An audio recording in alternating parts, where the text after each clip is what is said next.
नमस्ते, स्वागत है हमारे एक और नई डॉक्यूमेंट्री में। आज का टॉपिक है डॉक्टर सिंह की जीवन कहानी। यह वह आदमी था जो एक भारतीय राजनीतिक, अर्थशास्त्री, शिक्षाविद और नौकरशाह थे। डॉक्टर सिंह भारत के पहले सिख प्रधानमंत्री थे।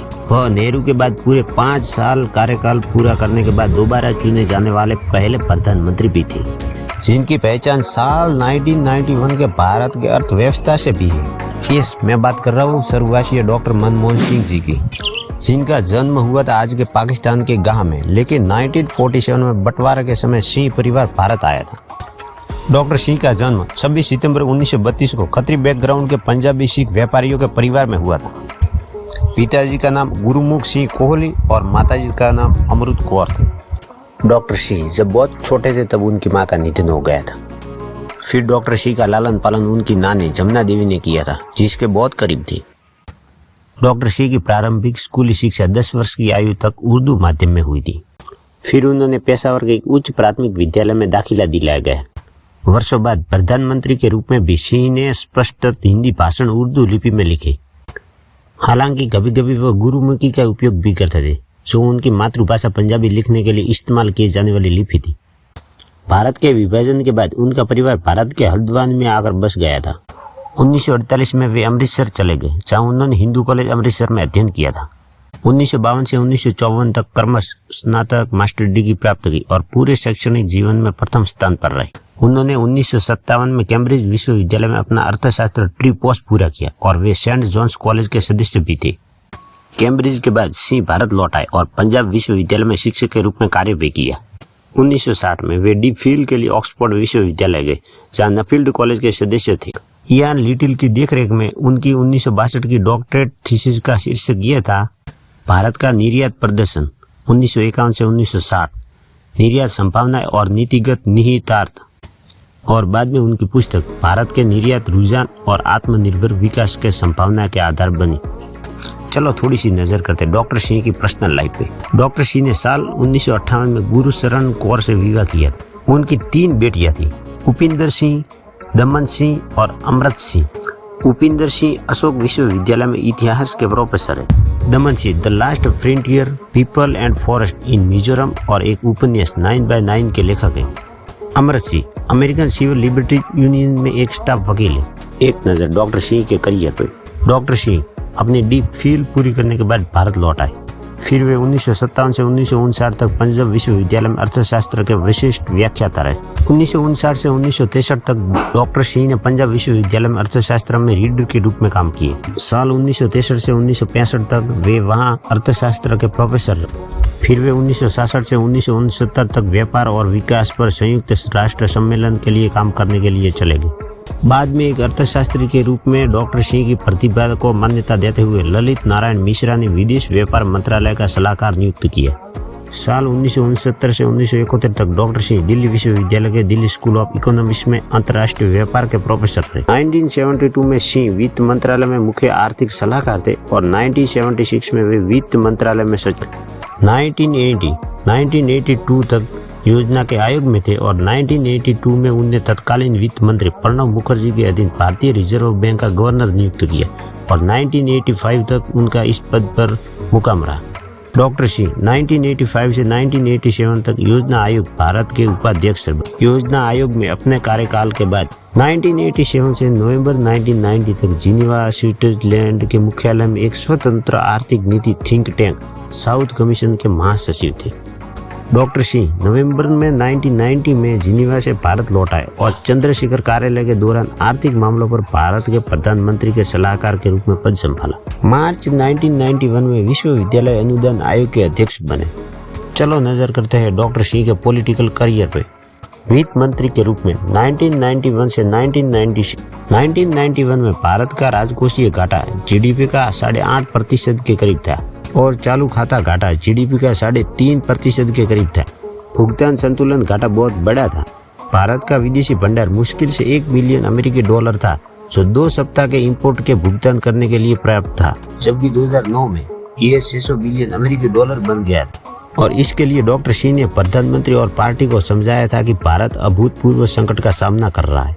हालांकि पार्टी के कार्यकर्ताओं ने रेगुलेशन का विरोध किया था। फिर से पी चिदम्बरम और डॉक्टर सी ने पार्टी को समझाया, अगर इसे रेगुलेशन फ्री नहीं किया गया तो ये अर्थव्यवस्था ध्वस्त हो जाएगी। पार्टी की निराशा के लिए डॉक्टर सी को राव ने भारतीय अर्थव्यवस्था को रेगुलेशन फ्री करने की अनुमति दे दी। इसके बाद डॉक्टर सी ने, जो अब तक भारत की समाजवादी अर्थव्यवस्था के सबसे प्रभावशाली वास्तुकारों में से एक थे, जिन्होंने परमिट राज को खत्म कर दिया, अर्थव्यवस्था पर राज्य का नियंत्रण कम कर दिया गया और आयतकार को भी कम कर दिया गया।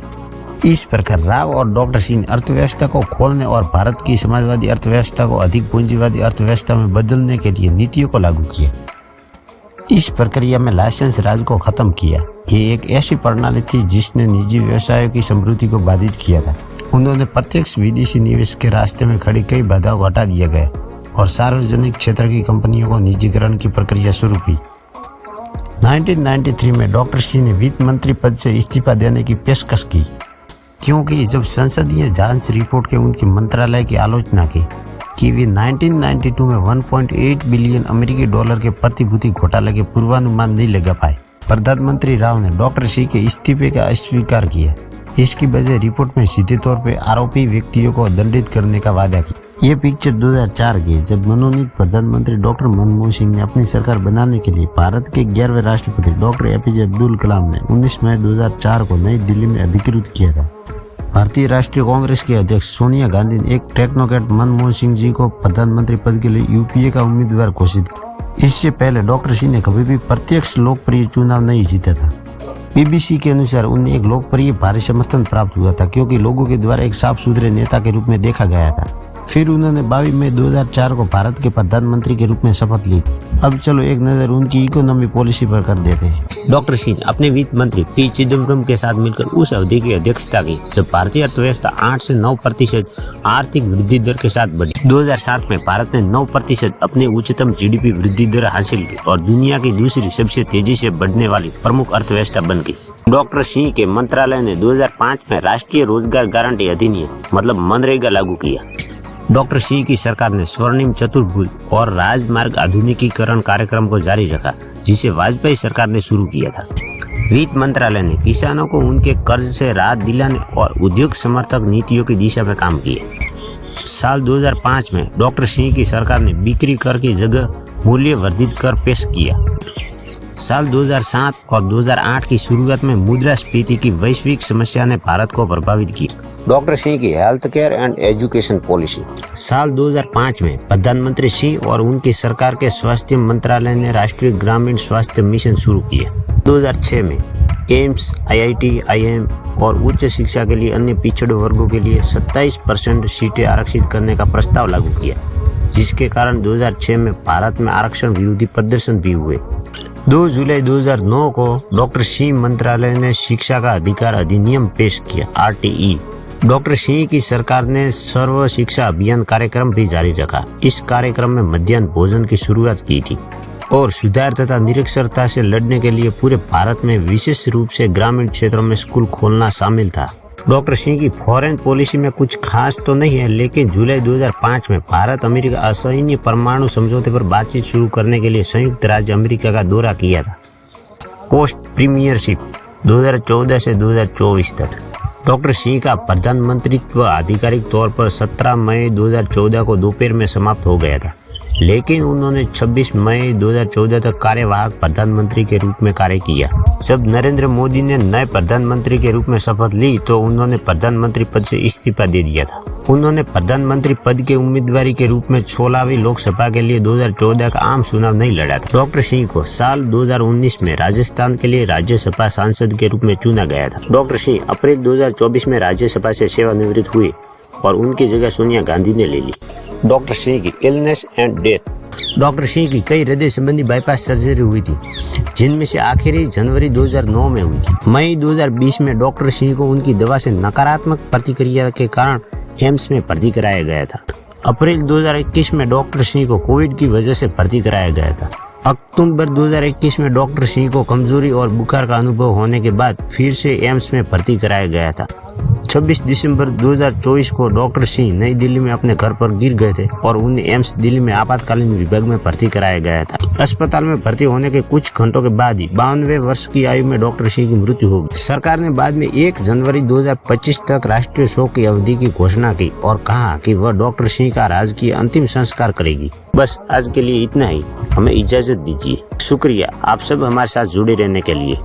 अगर ये वीडियो अच्छी लगी है तो लाइक करके शेयर करना और हमें कमेंट में बताना कि वीडियो कैसी। अगर आप न्यू व्यूअर है तो आप सब्सक्राइब जरूर करें और औरों को भी भेजें। बेल आइकन जरूर दबाना ताकि फर्स्ट वीडियो आपको ही मिले। Thanks a lot.